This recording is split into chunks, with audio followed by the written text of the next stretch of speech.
International monetary fund (IMF) ने मंगलवार को कहा है कि भारत की जीडीपी इस साल 10.3% तक गिर सकती है, जबकि 2021 में 8.8% ग्रोथ का अनुमान जताया है।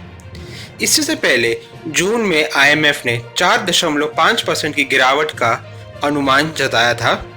जीडीपी में भारी गिरावट की वजह कोरोना महामारी का प्रसार और देश भर में लगे लॉकडाउन को बताया गया है। मार्च के अंत में शुरू हुआ भारत का लॉकडाउन दुनिया में सबसे बड़ा था, जिसकी वजह से जून तिमाही में जीडीपी में 23.9% की गिरावट दर्ज हुई थी।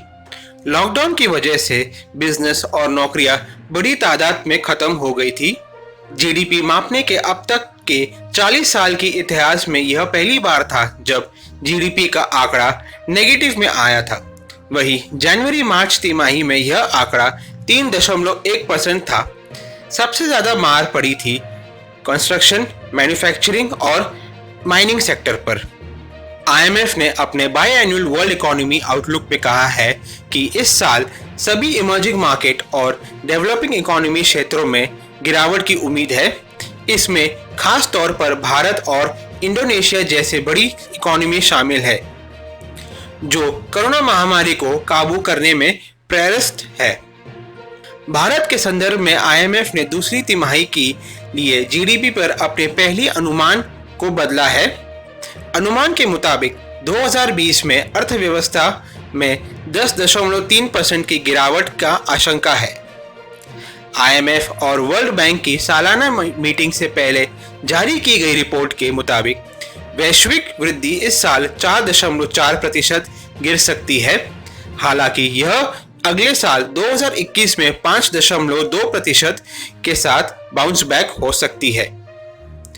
अमेरिका की अर्थव्यवस्था के बारे में अनुमान है कि यह 2020 में 5.8% गिर सकती है, जबकि अगले साल 3.9% बढ़ सकती है। बड़ी अर्थव्यवस्थाओं के मामले में केवल चीन की जीडीपी के बारे में पॉजिटिव अनुमान है। चीन की जीडीपी 2020 में 1.9% बढ़ सकती है। आईएमएफ ने अपनी रिपोर्ट में कहा है कि अनुमान में संशोधन केवल भारत के बारे में है, जहां की जीडीपी दूसरी तिमाही में अनुमान से ज्यादा गिरी है। रिपोर्ट के मुताबिक 2019 में भारत की जीडीपी की ग्रोथ रेट 4.2% रही है। पिछले हफ्ते ही आईएमएफ ने कहा था कि भारत की जीडीपी 9.6% तक इस वित्त वर्ष में गिर सकती है। भारत में इस समय स्थिति काफी खराब है, जो हमने इससे पहले कभी नहीं देखी थी।